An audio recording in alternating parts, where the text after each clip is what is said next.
अस्सलाम वालेकुम जी। I hope you are doing good. This is advocate Usman Abid and you are watching the law session. आज से हम लैंड रेवेन्यू एक्ट 1967 का स्टार्ट करने जा रहे हैं। सबसे पहले आज हम अभी इसका प्रीएम्बल देखते हैं। प्रीएम्बल में 4 चीज़ें बताई गई हैं जिनसे रिलेटेड ये पूरा एक्ट है।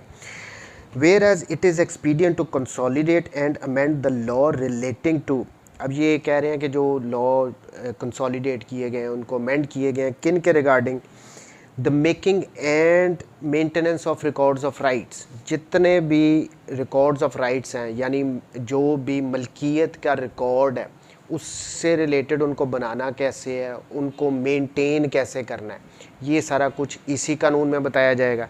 देखिए यहाँ पे एक बात मैं और क्लियर कर दूँ, ये जो रिकॉर्ड्स ऑफ राइट्स हैं इस लॉ में बता रहे हैं इसमें सिर्फ ज़रई ज़मीन नहीं है। दो ये जो लॉ है ये ज़रई ज़मीन से रिलेटेड है।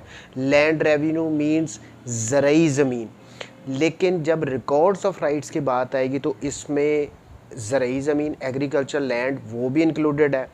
फिर उसके अलावा कमर्शियल रेजिडेंशियल यानी हर किस्म की जो भी लैंड है उसकी मलकियत का रिकॉर्ड कैसे बनाना है, कैसे मेंटेन करना है, वो इसमें बताया गया है। सिर्फ रिकॉर्ड्स ऑफ राइट की हद तक सारी लैंड, लेकिन अदरवाइज़ नहीं, रेवेन्यू की हद तक नहीं, वो सिर्फ एग्रीकल्चर लैंड ही होगी। Number 2 assessment and collection of land revenue के जो लैंड रेवेन्यू असेस करना है कि कितना लगाना है उसकी असेसमेंट करनी है और उसको कलेक्ट कैसे करना है, उसके मोड्स कौन से हैं, उससे रिलेटेड ये लॉ है। सो दो बातें होगी, making and maintenance of records of rights, number 2 assessment and collection of records of land revenue, number 3 तीसरी बात the appointment and functions of revenue officers यानी जितने भी रेवेन्यू ऑफिसर्स होंगे उनकी अपॉइंटमेंट, उनके फंक्शंस, उनकी पावर्स, ये सारा कुछ भी इसी लॉ में बताया गया है। And other matters connected with the land revenue administration in the province of West Pakistan और इंसिडेंटल देयर टू। चौथी बात ये कह रहे हैं कि जो से दूसरे मैटर्स भी कनेक्टेड होंगे रेवेन्यू लैंड रेवेन्यू की एडमिनिस्ट्रेशन से रिलेटेड, वो भी इसी में इसी कानून के अंडर बनाए जाएंगे। सो बेसिकली 4 चीज़ों के रिलेटेड ये लैंड रेवेन्यू एक्ट है।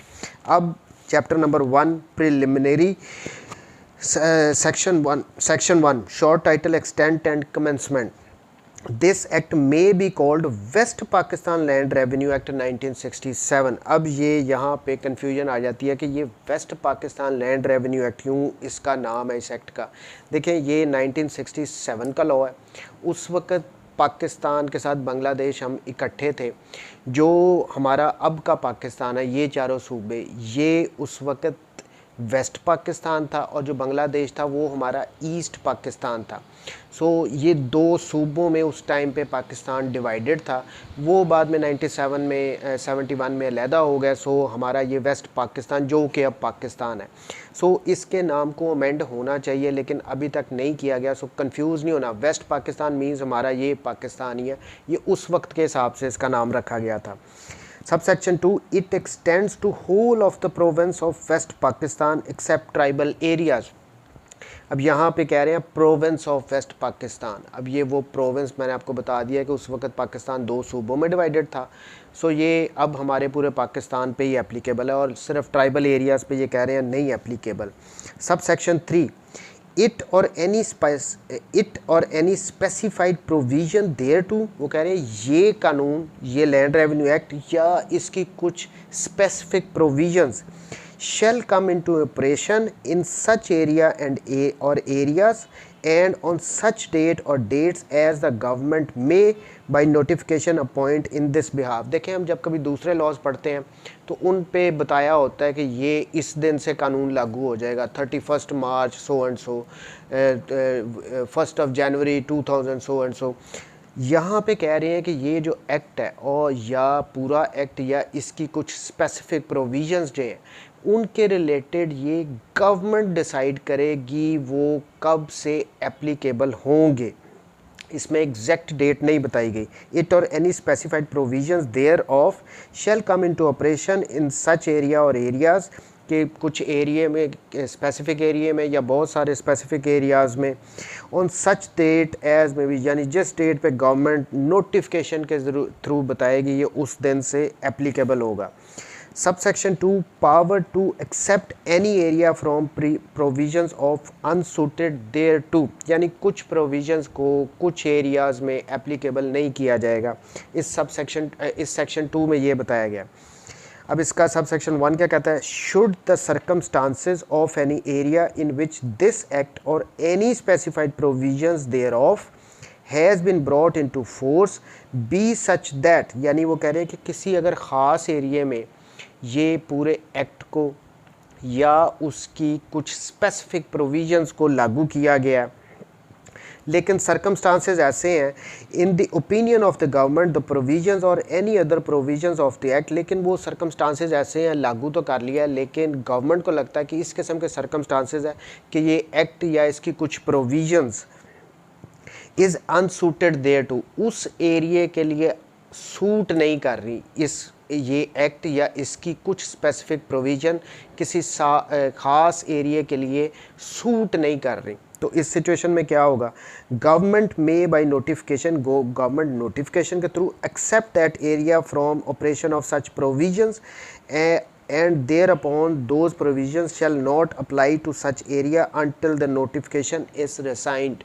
देखिए ये कह रहे हैं कि अगर तो ये एक्ट किसी ख़ास एरिया में इसकी प्रोविजंस को लागू किया गया, लेकिन गवर्नमेंट को ये लग रहा है कि हमने लागू तो कर लिया लेकिन ये उस एरिया के लिए ये प्रोविजंस जो हैं वो सूट नहीं कर रही उस एरिया को, तो गवर्नमेंट नोटिफिकेशन इशू करेगी और नोटिफिकेशन के थ्रू इन प्रोविजंस के लिए वो कह देगी कि इस एरिया में ये एप्लीकेबल नहीं है, और ये तब तक रहेगा एप्लीकेबल नहीं रहेंगी प्रोविजंस जब तक उस नोटिफिकेशन को ख़त्म ना कर दिया जाए।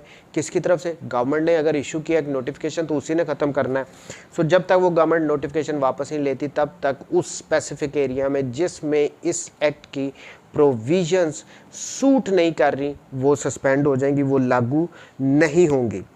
Sub section 2 save such exception as aforesaid remains in force. अब जब ये जो एक्सेप्शन बताई गई है सब सेक्शन 1 में, यानी कुछ प्रोविजंस को लागू नहीं किया गया, तो गवर्नमेंट क्या करेगी, गवर्नमेंट में frame rules for the regulation of the matter so expected. So government कुछ रूल्स वहाँ पे बना के उस टाइम के लिए लगा देगी जितनी टाइम तक वो सूट नहीं कर रही, पहली प्रोविजंस को जब तक के लागू नहीं किया गया। While such exceptions as aforesaid remains in force, government may frame rules for the regulation of the matter so expected, so far as may be rules shall be consistent with the provisions of the Act and shall specify the period for such exception shall remain in force।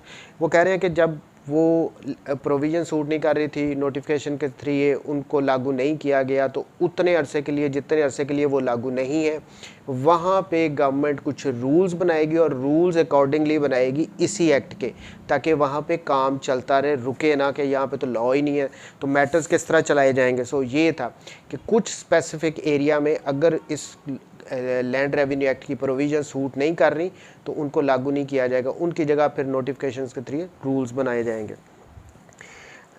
Section 3 exclusion of certain land from operation of this act. अब कुछ lands को भी exempt किया जा रहा है जिन पे ये लैंड रेवेन्यू एक्ट लागू नहीं होगा, अप्लाई नहीं होगा। Sub section 1 except so far as may be necessary for the record, recovery and administration of village cess or for the purposes of survey, nothing in this act applies to the land which is occupied as the site of a town or village and is not assessed to the land revenue। Simple सी बात की गई है कि ये जो law है ये कुछ सर्टेन लैंड्स पे नहीं लगेगा। कौन सी लैंड पे, जो कि कोई टाउन हो, कोई कह लें कोई कमर्शियल लैंड है, कोई रेजिडेंशियल लैंड है, कोई विलेज है, सो उस पे ये लैंड रेवेन्यू एक्ट नहीं अप्लाई होगा, क्योंकि वहाँ पे इस किस्म के ये अब लैंड जो रेवेन्यू एक्ट है ये तो उसी लैंड से लेना है ना, रेवेन्यू असेस भी वहीं से होना है,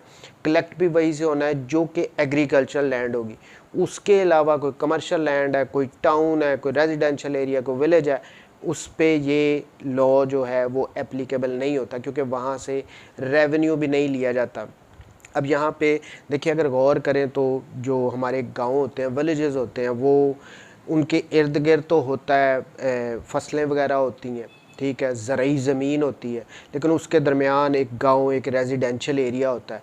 अब ये लैंड रेवेन्यू एक्ट उन फसलों पे तो लग रहा है, उनसे तो रेवेन्यू लिया जाएगा, लेकिन इस लैंड रेवेन्यू एक्ट ये उस गांव पे नहीं लगेगा जो उसका रेजिडेंशियल एरिया। यही बताने की कोशिश की जा रही है कि सिर्फ जो एग्रीकल्चर लैंड है उनसे लिया जाएगा, टाउन्स, रेजिडेंशियल एरिया, विलेजेस, उन पे एप्लीकेबल नहीं होगा। Subsection 2, it shall be lawful for the collector acting under the general और special orders of the board of revenue. अब ये बोर्ड ऑफ रेवेन्यू आ गया पहली दफ़ा इस एक्ट में। ये क्या होता है, देखें, जैसे ये जो हरारकी है, रेवेन्यू हरारकी, इसमें जो टॉप पे होती है एक प्रोविंस में, वो बोर्ड ऑफ रेवेन्यू होता है। अब ये जैसे अगर एग्जांपल लें तो अगर अपने अदालती सिस्टम को देखें तो किसी भी सूबे में high court is the apex court of that province. Same like जो बोर्ड ऑफ रेवेन्यू है ये उस सूबे में एपेक्स कोर्ट है, एपेक्स अथॉरिटी है रेवेन्यू ऑफिसर्स के लिहाज से। सो ये बोर्ड ऑफ रेवेन्यू ये होता है। अब ये यहाँ पे बेसिकली इस सबसेक्शन 2 में कह रहे हैं कि कलेक्टर बोर्ड ऑफ रेवेन्यू के किसी जनरल ऑर्डर या स्पेशल ऑर्डर के अंडर उसने ये डिटरमिन करना होता है, टाइम टू टाइम वो जाके चेक करता है कि कौन सी ज़मीन है वो जो अब पहले वो एग्रीकल्चर थी, फिर अब उसको वो रेजिडेंशियल बन गई है, तो फिर उसको वहाँ से निकाल के तो रेजिडेंशियल में ले जाते हैं। सो ये सारा तयन वगैरह किसने करना होता है, एक कलेक्टर ने करना होता है, कलेक्टर ने करना। It shall be lawful for acting under the general और special order of the board of revenue to determine, उसी ने डिटरमिन करना for the purposes of this act, इस एक्ट के under what lands are included within the site of a town और village. ये उसी ने डिटरमिन करना होता है कि कौन सी लैंड जो है वो साइट और टाउन में आ गई है, विलेज में आ गई है। And fix and from time to time to vary the limits of the same. Time to time, अब वो जाहिर बात है अगर किसी का पहले कोई एग्रीकल्चर लैंड थी, वहाँ पे उसने कोई घर वगैरह बना लिया तो ऑब्वियसली वो कन्वर्ट हो गया। सो ये टाइम टू टाइम अगर लिमिट्स वगैरह चेंज होती है तो ये डिटरमिन कलेक्टर ने करना होता। ऑब्वियसली जो रेजिडेंशियल एरिया में आ गई है एग्रीकल्चर लैंड तो फिर उसको निकालना भी तो है ना, तो ये काम सारे कलेक्टर ने करने होते हैं, वो टाइम टू टाइम इसको चेक करता रहता है। Same regard being had to all the subsisting rights of the land owners. Land owner जो भी हैं उनके जो मौजूदा राइट्स हैं उनको ख्याल रखते हुए उसने ये डिटरमिन करना होता है कि कौन सी ज़मीन अब रेजिडेंशियल में आ गई है और उसको निकाल देगा ये एग्रीकल्चर लैंड में से, और फिर उस पर ये लैंड रेवेन्यू एक्ट अप्लाई नहीं होगा।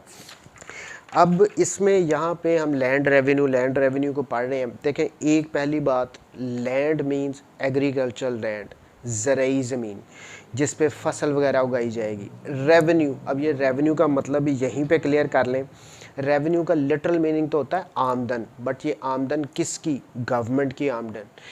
जो ये लैंड होगी, ज़रूरी ज़मीन होगी, ये उस पे से आमदन नहीं, उस पे से ये रेवेन्यू टैक्स वगैरह गवर्नमेंट ने नहीं लेना।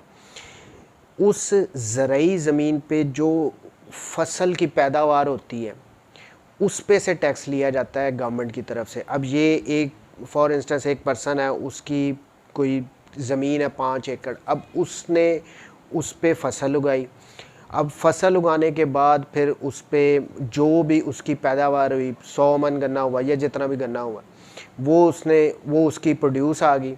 फिर उस पे उसने उसको कितने का सेल आउट किया और उस पे एक्सपेंसेस उसके कितने हुए थे, कितने उस पे एक्सपेंसेस आए, वो टोटल में से जो उसकी प्रोड्यूस आई थी उसको बेचने के बाद डिडक्ट करके जो नेट बचता है उस पे ये ज़रूरी टैक्स लगता है, ज़रूरी ज़मीन के एरिए पे नहीं लगता। ये बात क्लियर करना ज़रूरी है। ये गवर्नमेंट टैक्स लेती है हर ज़रूरी ज़मीन पे। ज़रूरी ज़मीन की पैदावार से जो कह लें बचत होती है, ख़र्चे वगैरह निकाल के उस पे ये रेवेन्यू टैक्स गवर्नमेंट लेती है। सो आज के लिए इतना ही। नेक्स्ट वीडियो में इंशाल्लाह हम डेफिनेशंस करेंगे। थैंक यू वेरी मच जी, टेक केयर, अल्लाह हाफ़िज़।